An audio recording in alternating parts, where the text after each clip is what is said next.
Vince and I were talking about life and everything, girls, everything. We were two young, robust men. So we're just sitting about having a nice sweet conversation. We had that conversation, which we were just having lunch, hoping to go into Kingston. Tried to rent a car, couldn't get a car. None of us owned our own cars back then.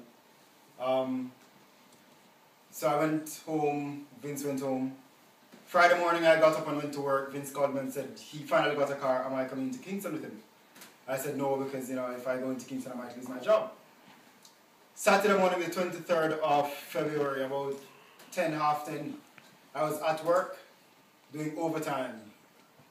Got a phone call from Teddy, another very good friend of mine, and his first words were, "Are you sitting down?" And I'm like, "What are you talking about? I'm at work." "Of course I'm sitting down." And he said, "Vince is dead." My best friend spoke to him on Thursday. Friday morning, died on Saturday morning. Vince had gone into Kingston that Friday. He was interviewed for a full-time ministry position as missions coordinator for Renewed Ministries. He paid down on his apartment that Friday afternoon, registered our business that Friday afternoon. We were going to start a computer business together. Registered the business. Had a decent conversation with a girl from Barbados, petite girl that he was interested in. Wonderful conversation. Something must have sparked because he and that girl were in the car that he met in the accident with. Vince died saving her life because her side was going to hit a light pole, and he somehow maneuvered the car and his side hit and he died. Now, the story, I told you that story about Vince, not really about his death, but about his life. Vince had finished Bible school the June 2001. His life, everything he wanted to do was centered around ministry. You guys would have known Vince if he hadn't died, because he would have coordinated missions, and the first missions I came here on was Renewed Ministries missions, and he would have taken up that reign as missions coordinator. Above everything else, and there are wonderful stuff I can tell you about Vince. Vince was about my height, but I've never seen anyone jump as high as Vince. He played basketball, and he did, you guys don't know about basketball, but he did a 360 dunk, which is equivalent to like a David Beckham free kick from half line. Right? He did that. And I saw, it was the first I'd seen someone with my eyes doing it, and I kind of wanted to worship him. It was awesome. Vince played volleyball, and he was exceptionally good at volleyball. He almost made the Jamaican, well, he could have made the Jamaican national team, but he just didn't go to training because he wanted to go into ministry. Vince has spiked ball in my face numerous amount of times because I'm jumping, and when I jump, I'm here trying to defend, and he's like 2 feet above me, slap it in my face and all that. Wonderful things I can tell about Vince, but for me, the biggest thing, or the thing I remember most about Vince is his love for God. The book, chapter 2, says, Francis begins by talking about you could die before you finish reading this chapter. You will die before you think you were going to die. You might be thinking, okay, I'm going to die at 18, and you die at 17. You might be thinking, like me, you want to die before you're 70. Because if my knees are feeling like this at my age, I don't want to know what they're going to feel like at 70. But chances are I might die at 35. Right? Most times we die before we think we're going to die. James said, our life is a mist, but James wasn't original with that idea. Solomon said it in Ecclesiastes 1 and 12. In Ecclesiastes 1, Solomon says, all is smoke, everything is smoke. There is nothing to anything. Then he repeats the same thing in Ecclesiastes 12. But then he comes to a conclusion in Ecclesiastes 12, which he says, the sum of everything is to fear God and to do his bidding. My body is worm food, because at some point I'm going to die. They're going to chuck me in a casket.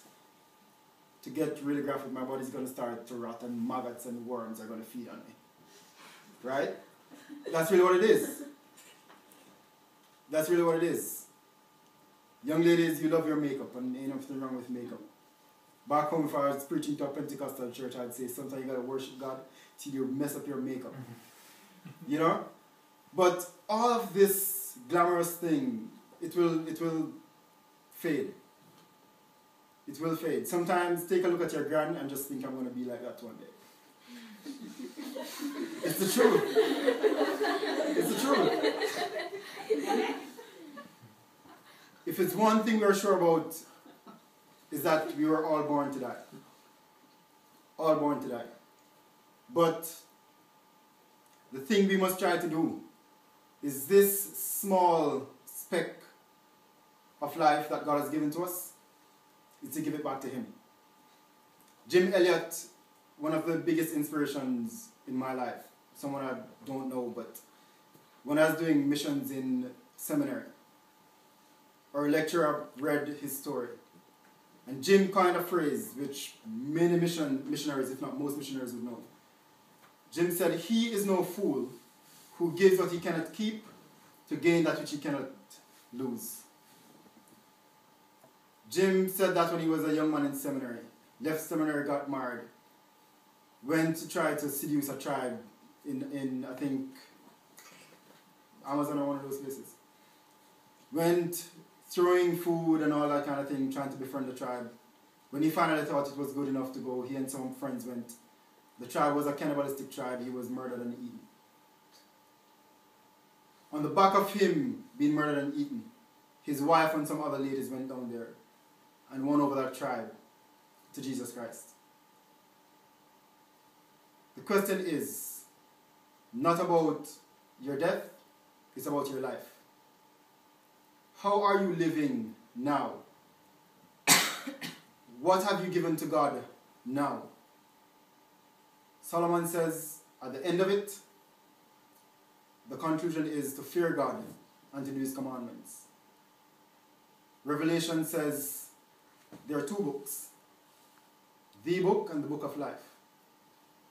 The only way to get your name into the book of life is not by doing exploits for God. It's not by preaching 100 or 200 or 10,000 sermons. It's not by being Billy Graham or Robin Mark or any of these great guys. The greatest thing you can do with your life is surrendering it to God and then allowing God to design the good things for you to do. So the question is, how is your relationship with God? If you do have a relationship with God, are you purposely pursuing intimacy with God? My answer would probably be no. And I've been saved before most of you young ones are born. I've been saved 18 years. And I'm worse at being a Christian now than I was when I just got saved. So the walk gets up and down, turbulence, all that kind of thing. But regardless of all that's happening, the one thing I'll never let go of, or I hope I'll never let go of, is my faith in Jesus Christ. How you live now determines how you live then. Death is not the end of it. Death is a beginning. We always think of death as the final happening. It's the final happening in this life, which is the first happening in the next life. How will your next life be? Apart from what you have done for God, how have you responded to what God has done for you, which is to send Jesus Christ to be your Savior? My brother is the next one who died. Wasn't a Christian. Sad to say, as far as I know, I'm not a judge of it all. But he squandered his life. Rich guy when he died. Well, I'd like some of his money, but yeah. You know? But he squandered his life. Vince, on the other hand, died at about 23. Very young man, full of potential, unmarried. All these kind of things. Wanting to do wondrous stuff for God. But he died a Christian. If your life should end now, where do you stand? If you should die before we reach to Newcastle, hopefully not in my house, but